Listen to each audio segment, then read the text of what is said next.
Gotta talk fast. Gotta talk fast. Gotta talk faster, faster, faster. Gotta talk fast. Welcome to an oral review of Archie Comics' Sonic the Hedgehog, reminding you that if you oppose the despotic, what? Despotic. How do you say that word?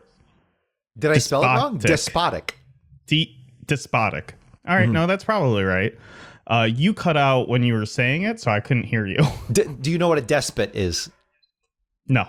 Okay, a despot is like a dictator or an absolute ruler, a king. So despotic means one who. So just a dictator. Yeah. Okay. Do we want to restart that, or do we just want to keep that in for the people who don't know what that word means? I'm learning things today, man. That's what this podcast is about. It's about learning. Nick, you are my ear to the ground. So you go right on ahead. I'm going to start over, but we can keep this whole fumble in. Got it. Welcome to an oral.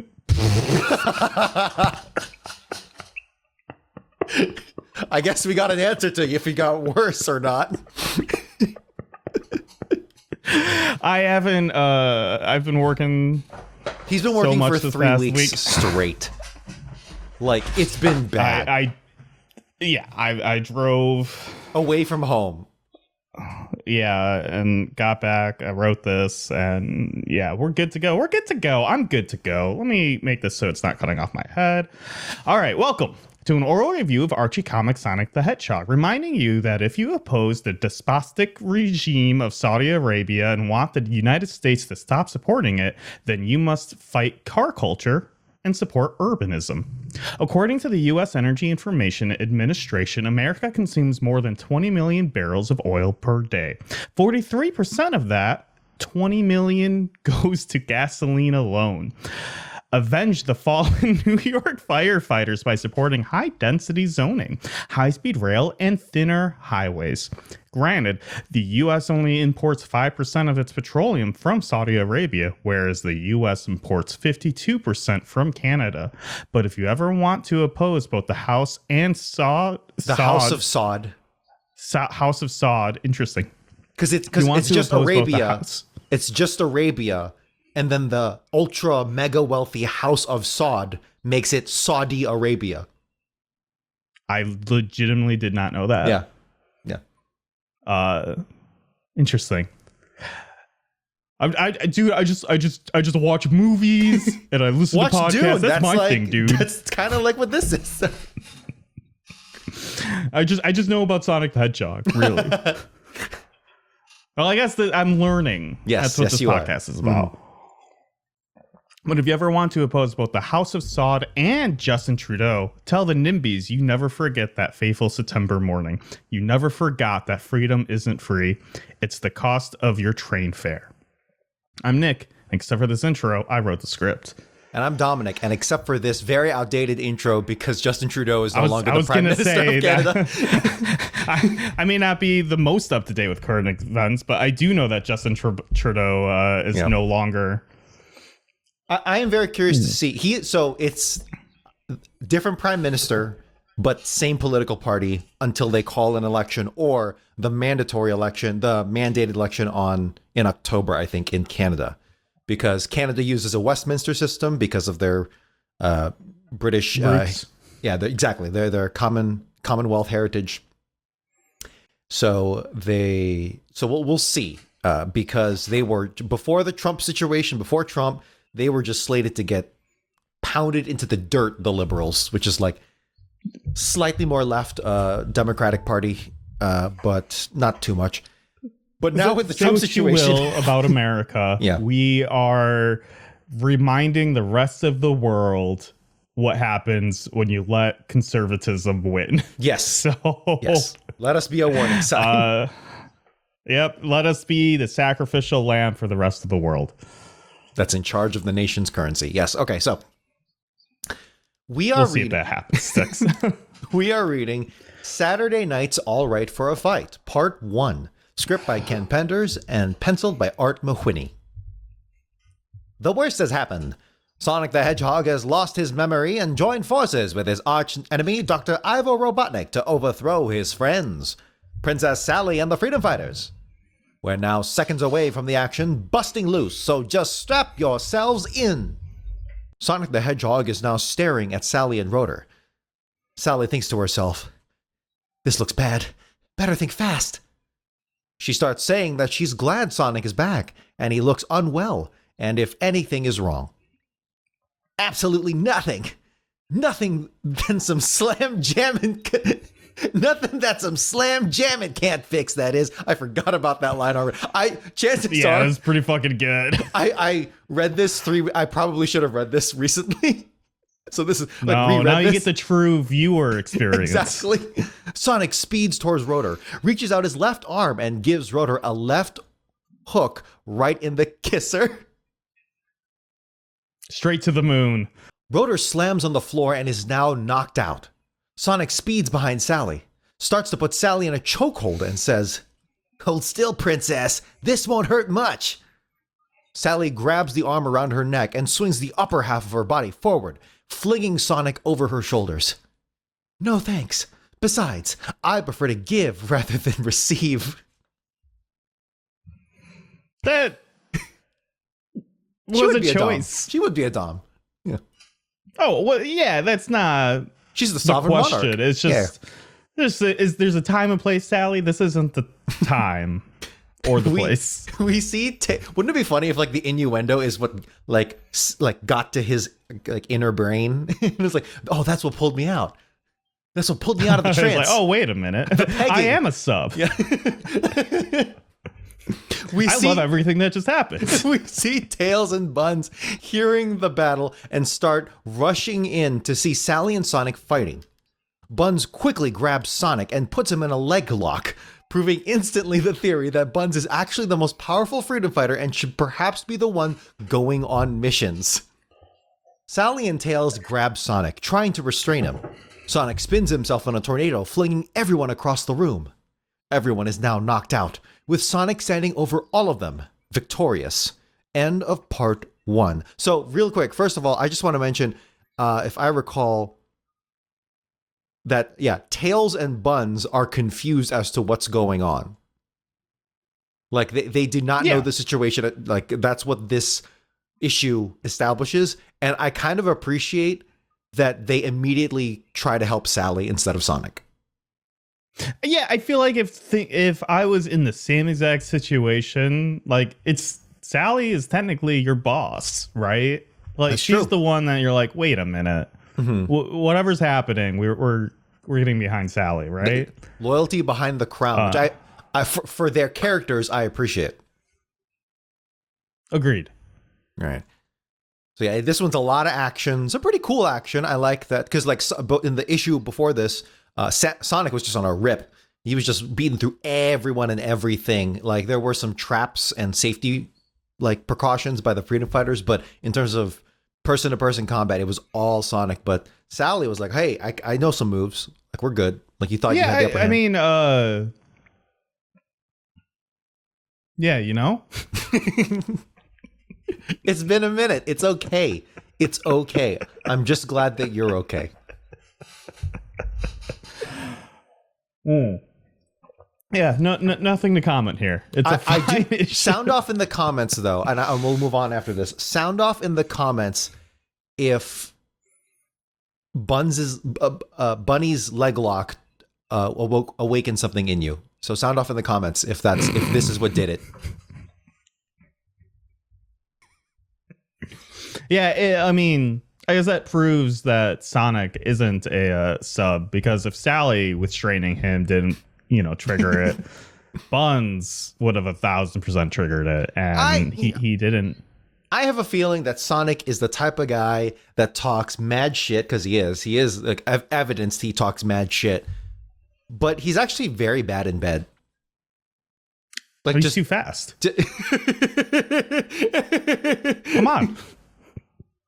Yeah, just he finishes and he's like, "All right, we're done." And it's like, "No, you gotta give, buddy." Oh, he does not give. He's a taker. He's in and out, and he's just gone. Yeah, he does not give or receive. He takes. Yeah, the third. That is the third option. No, that's the third option. And fellas, you gotta make sure they're also serious. We're obviously joking Real around. talk. We've got some levity here. This is obviously funny, but also I'm being very serious, fellas. Just ask during sex. Just be like, "Hey, does this feel all right? Like, how you doing?" Or it's like, "Are you good?" Like, you want a vibe check? How are the vibes? legitimately? Yeah, it's like, how does that feel Do we good? need to get the vibrator? No, hey, legit. That's a thing. There are women out there, and I read this from testimony, is that there are women out there that legitimately cannot receive pleasure through traditional penetration methods. Or like they can't finish. They can't finish. Right? They can get pleasure from it, but they can't, achieve orgasm. We're saying this because someone, a kid out there, a teenager, a young adult, or a fully grown adult needs to hear this. Normally I would try to steer the conversation right back to Sonic because it's a Sonic podcast, but it seems like you really need to get that off your chest. So I have heard some really bad. I have a lot of female friends, and they're like, "Yeah, Dom, you need to start telling your guy friends, not like literally, but like you need to start spreading the word out to the male population. This is how it is. Hey, I know you've got a podcast. I need you to start telling people these things. Honestly, spread the word. If I brought it up again, they might. Yeah. And if anyone needs to hear this, it is the introverted, autistic subculture that exists within Sonic the Hedgehog. So there you go. No, not our fans. Take this information and learn from it. Okay. Anything else? No, I think you said everything I was thinking and more. Okay.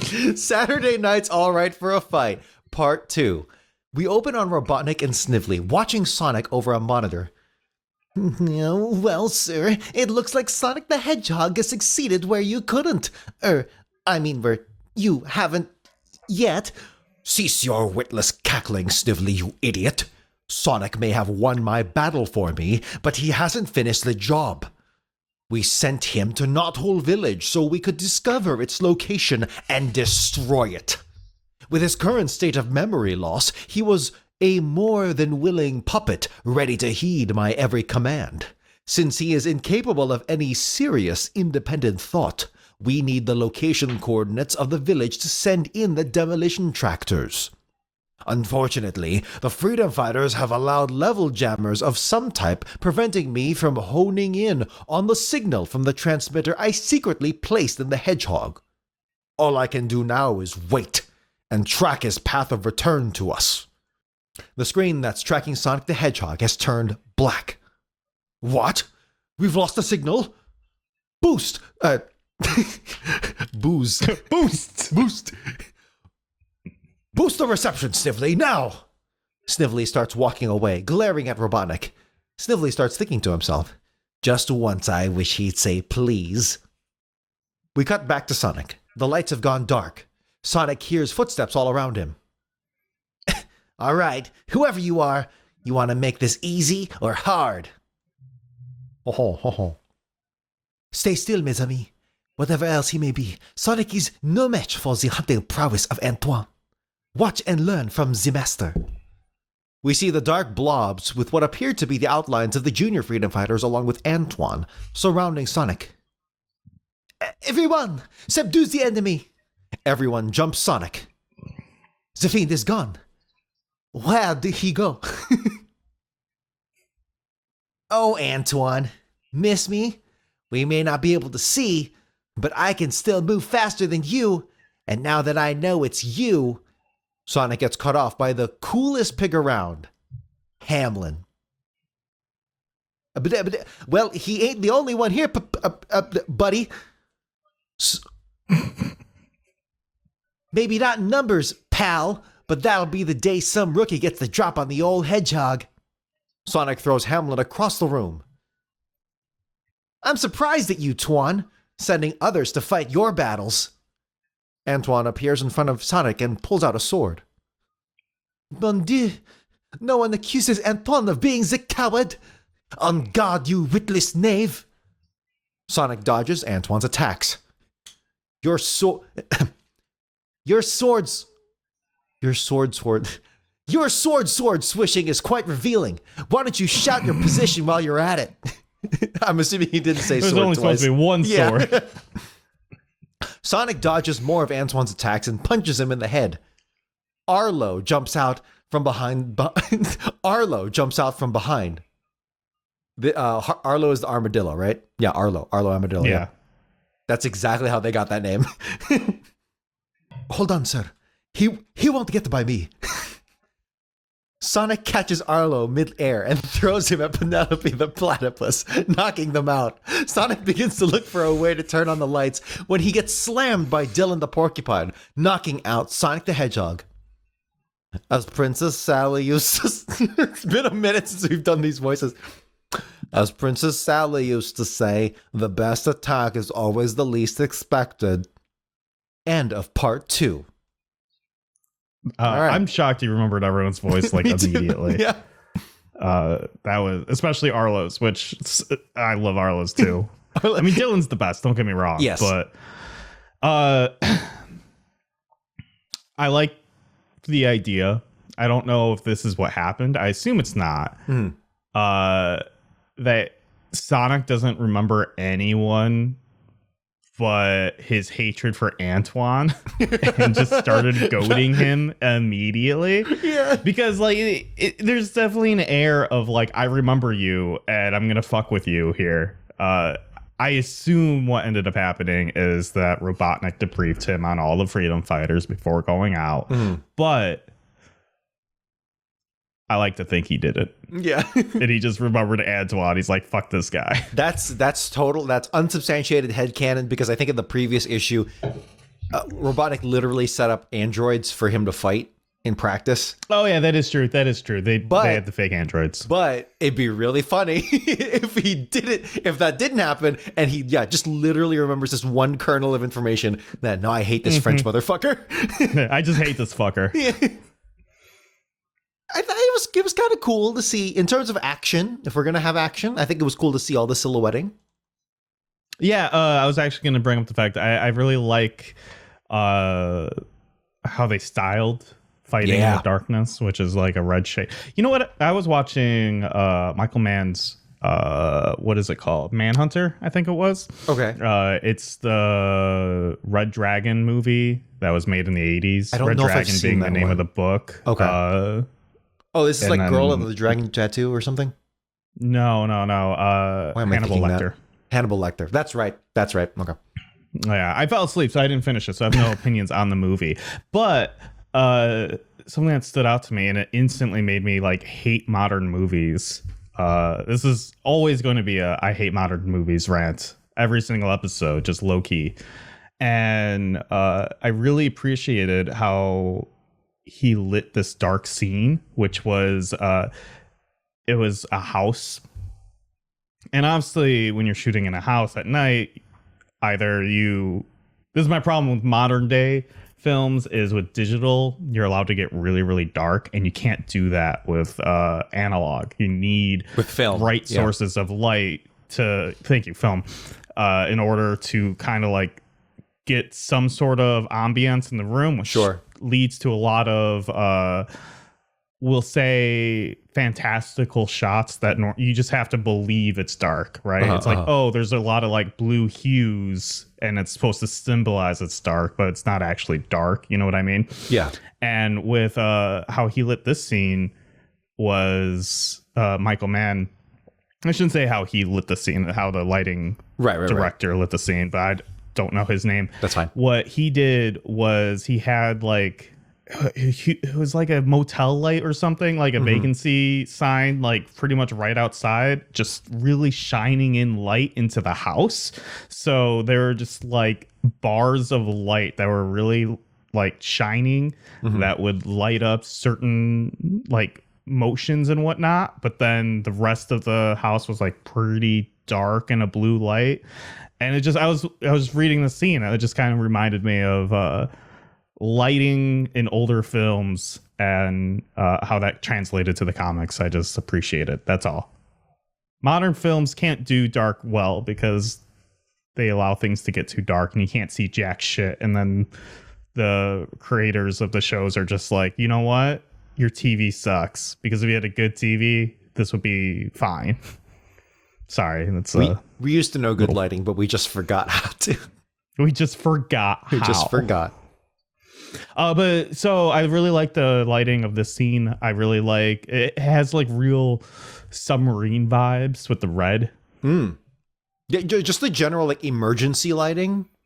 Like, hey, that's fantastic choice by the inking. Harvo. That's all you have. Just Harvo. That's all they have. So are you serious? Yeah, I whenever they have the names, I write it as is. So what are you talking? Wait, hold on. It said Harvo. Script by Ken Penders. Pencil. Inks Rich I'm stupid. My script was on the previous. Was that in the next story? Okay, so. Yep. Yes. Next one's Harvo. Shout out to Rich. Spoilers. Switch to Rich Kosklowski for inking. Very good use of red. Yeah. So this just reinforces the concept that maybe they need a protocol for when Sonic goes rogue, because this is way too. He literally can't. I mean, no, clearly Dylan took him down, but still, that was just way too much. That took way too much. I mean, it took everyone. Yeah.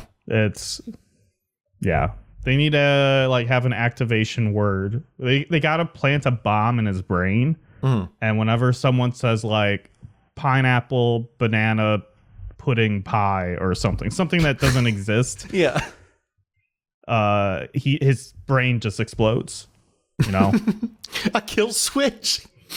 Yeah, kill switch. Dude, Sonic's strong enough where you need one. That's true. Yeah. I mean, every single time Sonic has gotten brainwashed or something, it's been luck every single time. Did you ever play Call of Duty Black Ops 1, the very first one?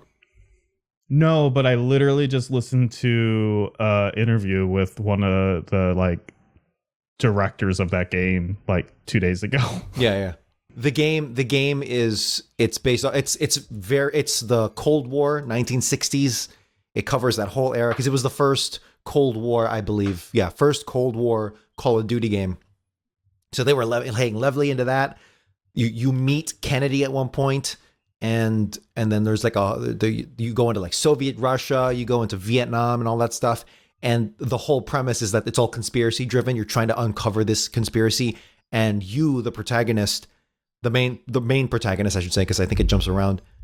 You're like brainwashed, and the whole framing device of the whole game, you keep cutting back. In fact, the main menu is... You're a Manchurian candidate, right? Yes, pretty much. And the main menu is framed in like you're in the interrogation room, and you've just been for hours and hours and hours. You have been they're trying to decipher this information from you critically because they're short on time. But it's a numbers thing. It's like there's a number station that activates you for, and we don't know why, we don't know how, but it is. And every level is the interrogator trying to extrapolate, things from you. I really enjoyed the plot of Black Ops 1, and then from there it got increasingly unhinged and less relatable to me, not relatable, but rather like less interesting to me. But you should really listen to the interview. I'll send it to you. Yeah. Send me that Michael Mann. I'm calling scene. it out on the podcast. It's from Jeff Gerstmann's podcast. He interviewed. I don't think he was the lead director, I think, on 4 and 3, and he was pretty high up on 1 and 2. Yeah, it was just interesting listening to him talk and how he got to some of the decisions he got to. It made me want to play the games, and I never played the games before. So that's it. Black Ops 1, the last Call of Duty game I ever bought. I was buying them from Call of Duty 4 all the way through until the first Black Ops, and I was like, this is pretty all right. I think I'm good now. We are A-okay. Jason Blundell, and it's the Jeff Gerstmann's podcast. Saturday Night's All Right for a Fight, Part 3, We open on Sonic the Hedgehog in a hospital bed, Sally at his bedside, while Rotor is in the background examining x-rays of Sonic's head. How do you feel, Sonic the Hedgehog? Do you remember anything that's happened? Ow. That's some bump on my noggin. Feels like I've been kicked by a SWAT bot. Yes, we thought you were a goner when the Knothole Village secret access tunnel was destroyed. But to answer your question, it's all a blue blur to me. Rotor is still looking at the x-ray. Gosh, I think I found something, Princess. He walks over to Sonic with a pair of tweezers and pulls something out from Sonic's head. And here's the little critter, right where the x-ray charts mark the spot. Rotor pulls off Robotnik's camcorder from Sonic's head. A little doohickey the old doctor must have placed on Sonic without him knowing. There's no telling how much information he may have obtained through this. Sonic gets up from the hospital bed. Well, that settles that then. What settles what, Sonic? Where do you think you're going? To make amends, Sal. Even though I was clueless due to some accident, I've placed everyone in grave danger. And a hedgehog's gotta do what a hedgehog's gotta do. Sonic dashes out of Knothole Village. We cut back to Robotnik and Snively in the control room. Well, Snively, it's obvious we're not going to learn anything from our bug. We may as well send in the demolition tractors and hope they aren't off the mark by much. Just then, Sonic appears on his monitors. Hold it! It's that blast-stage hedgehog, and he's coming out of the tree stump entrance. Dr. Robotnik, I'm receiving telemetry readings from the transmitter. It must still be on him. Well, he's going back in, Snively.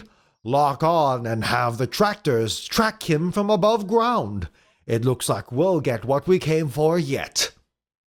We cut to Sonic running in the underground tunnels.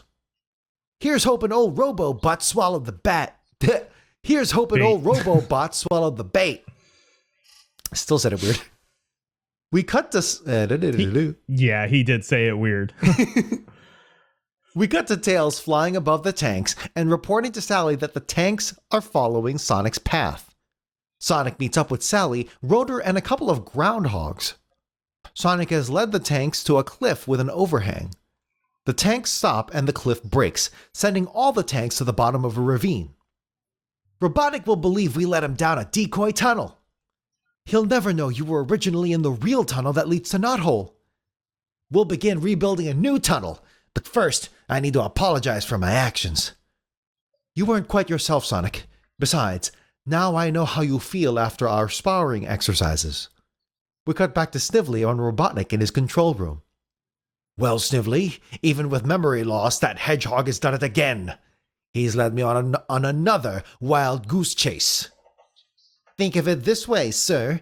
If he gets his memory back, maybe he won't remember making a goose out of you. The end. I don't really understand this ending. So they went and dug a tunnel to the ending, and then I guess all the to a cliff, and I guess the tanks. I interpret it as like the cliff broke and the cliff tanks fell off, but it looks like in retrospect that maybe they just drove off the edge. Yeah, cliff. They drove off the cliff and then exploded. Yeah, sure, because it's action movie logic where it just explodes. Yeah, okay. I might have, I'm not sure if I completely interpreted that correctly when I first read it. Okay, it's just concerted disinformation by routing the tanks because he still has the tracking. So just routing the tanks. I still, on a fundamental level, just think the tracking thing is just dumb. It is silly because if it's all coordinate based, just find the coordinates and you're good. Like you've got it. That's the secret. That's all you need to do. Yep. I mean, Robotnik has like a general idea of where the village is, right? Like he doesn't need to put it on auto track. He can send out robot sniffing machines to try to find Knothole. Another convoluted plan, Mr. Robotnik. I don't get you. We are still on the Saturday night. We are nearing the end of the first section of the of the Ken Well, Penders. according to the Thanks Ken Penders blog. Correct. Which we adhere to. I adhere to strongly because it seems to be working out well. We'll see when we cross over, but I'm pretty confident. So this is. You think the tone is going to drastically shift? No, I don't think so at all. But I think the quality will improve. Not drastically, but I think. Wow. So you're not impressed with the quality right now? And you were? This is especially this next story. Let me tell you. This is good stuff. Saturday morning cartoon, baby. All right, should we move on? Yeah, I mean, do we have anything as a whole to talk about with this last issue? It doesn't. The story doesn't feel big enough to split it up into parts, right? Because if you think of, it's technically not only one part, but it's continued from the last issue, and I guess I don't understand why they felt this needed such a big story to go over multiple issues. You know what I mean? But I'm interested in the idea of them breaking up stories between issues now. Kind of gives you a reason why I want to read next week. You know what I mean? Yeah. But I just don't understand. They're not telling overarching stories yet, so I don't. We'll see. Yeah, it's interesting. My opinion might change soon. In terms of Manchurian Candidates, it's pretty cool to see that concept played out, particularly with the most powerful character among the freedom fighters. So that was interesting. The buildup was really cool to it before he reached Knothole. That was really exciting. That was the thing. I guess maybe I was more impressed with the buildup than the actual Manchurian Candidate stuff. You know what I mean? I guess they kind of came in very hostile, but I would have liked to see maybe less action and more hey, maybe Sonic's trying to convince them that he's one of them while still under the control of Robotnik. You know what I mean? You think something a little bit more to stretch it out even than more? Just let's beat everyone up. You think they need to stretch it out more? Not stress it out. Change out what happened. Okay, yeah. Replace some of the action because these were three big action-packed. This was mainly just action or parts. It didn't have to be. Okay, fair enough. So more exploration of the character, which is what we actually enjoy. Exactly. All right, here we go. Growing Pains, script by Mike Gallagher, penciled by Dave Minock, and inking by Harvo. Okay. Sonic and Tails are outside, Tails in lead and marching away from Sonic, while Sonic is following close behind, trying to apologize for his actions in the last story. Tails, come on. Man, I'm trying to explain why I slapped you around. I don't want to hear it, Sonic. I was under Robotnik's control. You know how tricky old blubber bolts can be, pal? Oh, sure. Now you want to treat me like I belong. Well, forget it. Tails starts flying away off a cliff so Sonic can follow. The thanks I get from those freedom fighters. They treat me like a baby. Even with my submarine, the Sea Fox, Princess Sally tells Rotor not to put any oil in it. I'm supposed to play in it like a floating crib. Little do they know I cleaned up an oil-soaked seagull and filled my crankcase. So this baby runs Thanks for fine. reminding us, Tails. It is silly writing, but also just out of context, it's really, really funny. It's absolutely insane. Little do they know I cleaned up an oil-soaked seagull and filled my crankcase. Tails undocks his submarine. How could they know? Always too busy ignoring me. Well, guess what, guys? I'm out of here. Tails takes off in a submarine towards the sunset. Unfortunately for Tails, Robotnik has a hidden camera again nearby, and he saw all of Tails' little outburst. Installing my robo-camera in that tree has paid off. What a perfect opportunity. I still have a leftover robot from my recent war with Princess Sally. They are indistinguishable from, real animals. Tails is sailing around in his submarine boat, and he hears a call for help coming from a nearby island. Tails quickly leaps into action, flying out of his submarine. I don't need anyone's permission. I'm big. I'm mature. I'm in love. We see a beautiful fox tied to a coconut tree. Wow, a gorgeous young female fox in distress. Have no fear. Tails is here. What's okay? Distressed female fox. Who's also young, right? I don't know that. You're putting words in my mouth. Unless Robotnik created a predator fox. I mean, it is technically a predator fox because it's a robot designed to go after Tails, right? Okay. So what you tell me what should be the voice for distressed female fox? I mean, it's got to be it needs to be real sexy, right? Like real sexy. Okay, so real feminine. So whoever you think Fiona would like sound like. Fiona's a sexy name. Who is the sexiest character you could think of, Nick? Fictional character. The fictional character, Yeah, like the sexiest. Well, the problem is it's Dr. Robotnik, but you already have a voice for him. I mean, I'm sorry. I should narrow down. Maybe this is just because of the fact that it's a fox that I'm looking at right now. But my mind instantly went to Robin Hood, the cartoon Robin Hood with the foxes. Maid Marian? Yeah. And I'm just thinking that cartoon fox. That was an honest answer from you, Nick. I was expecting like Jessica Rabbit or like Hello Nurse from Animaniacs. Okay, yeah. What's No, it's just I think it's just the fact that I'm looking at a fox. And sure. So like that's where my mind went. Okay. I will accept it. I will accept that answer. So what's Maid Marian like? Because I don't remember what she even sounds like. So okay. So let's go full. Should we go full sexy, full? Oh like yeah, let's slutty. make this weird as possible. Let's go full slut. Yeah, slut it up for the 4-year-old fox. Slut. I'm putting this on the internet. Okay. Okay, here we go. Remember, if you ever have children, they can see this one day. The solution is to just not have children. Okay. Yeah, that's my solution. This is the day. Okay, here we go. This is the moment we decided not to have children. Here we go. Oh, Crystal Fox from Star Fox Adventures. Here we go. Okay, no. Only in that introduction. Actually, yeah. No. Yeah. Oh, no.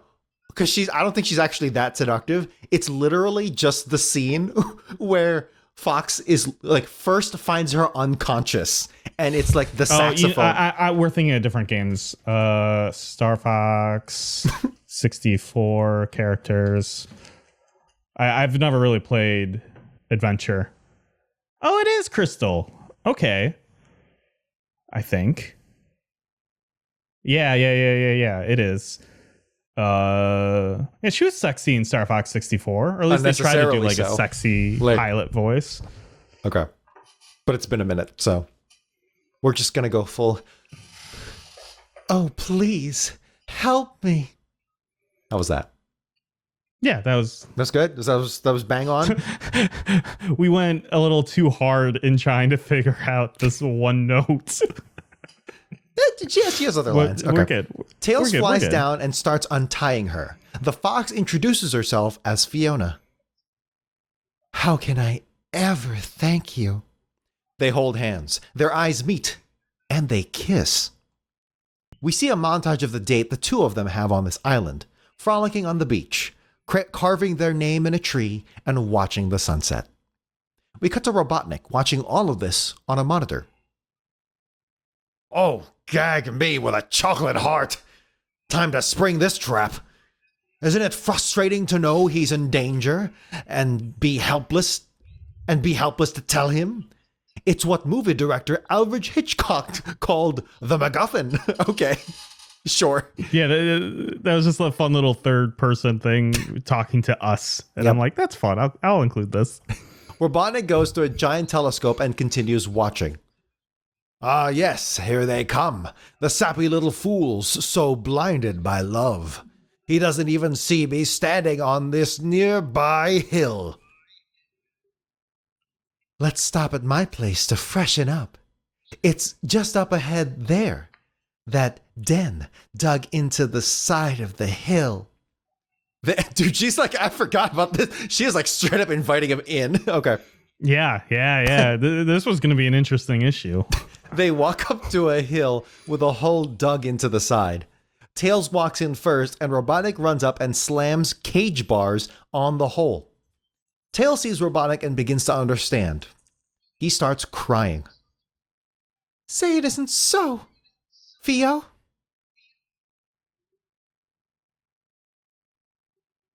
I was programmed to enslave your heart. And now I've enslaved the rest of you, freedom fighter.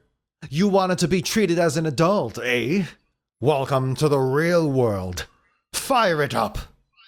We find out the entire island is man-made by Robotnik and is a roboticizer.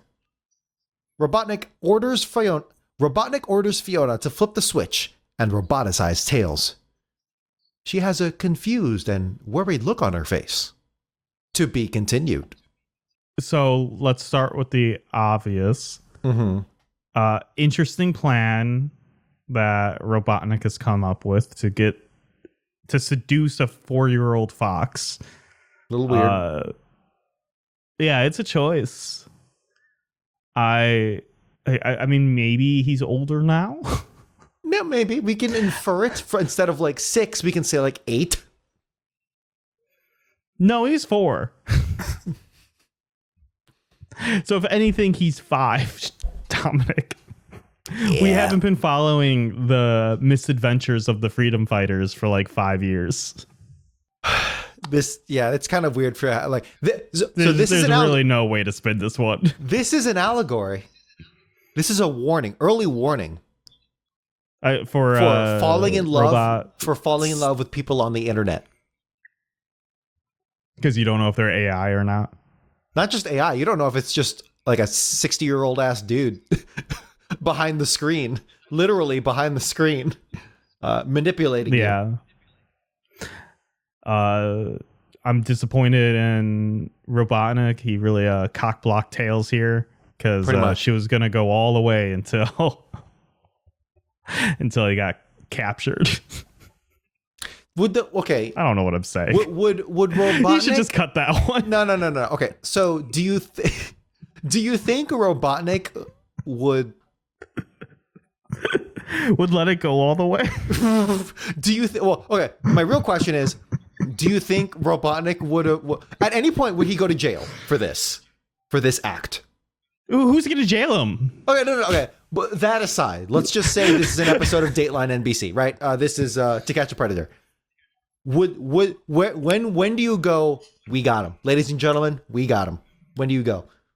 I mean, I don't know. Okay, okay. Now that I'm thinking about it, probably the imprisonment part because that's kidnapping. Sure, there's that.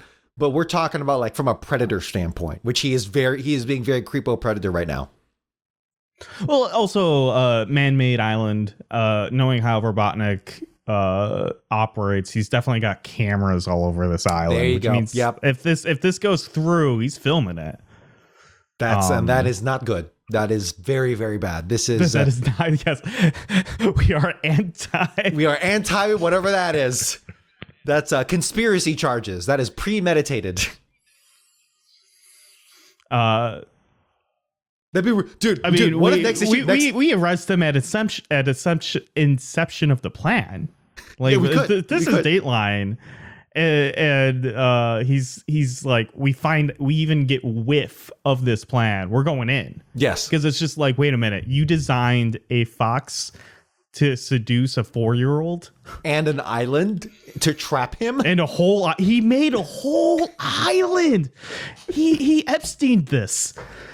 And he like, oh no. I was gonna say China, because China's making man-made islands in the Pacific to combat U.S. naval presence and power projection in the Pacific. But no, Epstein is a much better apt and more layman comparison. So this gets worse the more we look at it. Yeah, Robotnik has an Epstein Island. Not cool. Yeah, not cool, Robotnik. This got way worse than I thought it was ever going to be. Well, I mean, it was always going to be bad. It was always going to be bad. He made a child fox. We don't know. I mean, it's a robot, but yeah, I think like he designed the robot to have a mind. Does this mind is the mind of like a 4-year-old to like mix with Tails, or is the mind like that of a 30-something year? Like, how did he program this mind to seduce this fox? Yeah, this is the problem. That's concerted programming. That's all I can say. It's concerted programming. He programmed that fox, that robot fox. This is one of those things where I'm just like, yeah, no one in the writer's room asked a single question. No, they were just like, let's do it. Because on the surface, this is classic Looney Tunes. This is Bugs Bunny dressing up as a hot babe for Elmer Fudd, right? Yeah, but the difference there is it's funny. Bugs Bunny is definitely it's funny. He does it good. Also Bugs Bunny is a gay icon, 1000%. Yeah, that helps. The amount of cross-dressing Bugs Bunny does, but yes.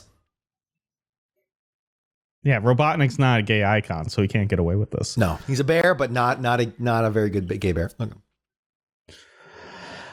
Yeah, so weird plan from Robotnik. It's a weird plan. Very They disappointed. kind of justify it. They kind of justify it by saying, "Well, I have this spare robot lying around, so I guess this is the plan we're going with." Like that was the plan. Yeah. Like, working with what you have. It's like, okay, I can kind of see how. I mean, I don't know.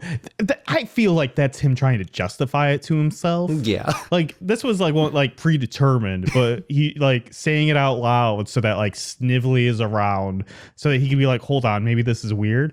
This is him being like, well, I just happen to have this like hot fox robot that I made. I guess I can use it to seduce this like child fox.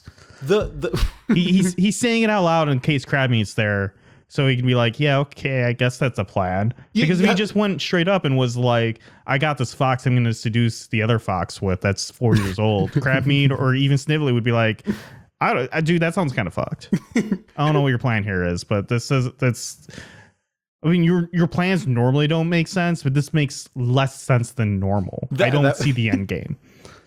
That's one of my favorite things that just, I think I've done this multiple times where it's like, okay, here's the plan. We do this, and this.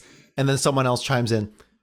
Wouldn't it just be easier to just do this? And then it's just like, that was the answer. It's like way less problematic, way less convoluted. But now you've got the added spin here is that there is like straight up child predator charges that you can file against Robotnik for this situation. Well, if you think about it, the same exact plan works if it's just not like some robot fox that trying to like convince Tails to like sleep with him and stuff. If it's just some helpless robot citizen that you made, like some helpless pedestrian, and you just have them programmed to say, help me, and Tails is still going to do the same thing. You kind of went above and beyond having him like want to have sex with this robot. Mm-hmm. That actually reminds me that actually does remind me of an American Dad joke where Steve, the nerd son, he's being bullied. And he goes, you know what I'm going to do? I'm going to dress up as a girl. That way you fall in love with me. And then we have sex. And then in the middle of sex, I take off the wig. And then you find out how you were having gay sex the whole time. And then I make fun of you. And then everyone makes fun of you that you had gay sex. And then another character is like, okay, you just needed to do this. You did not need to go into that whole thing. Yeah, essentially. My other question. Mm-hmm. Robotnik says the line, they are indistinguishable from real animals, these robots. They are. Do you think he's like, you think he's skinning animals using their real fur to make these animal robots? That could be. Or do you think they're made out of synthetic fur? Artificial.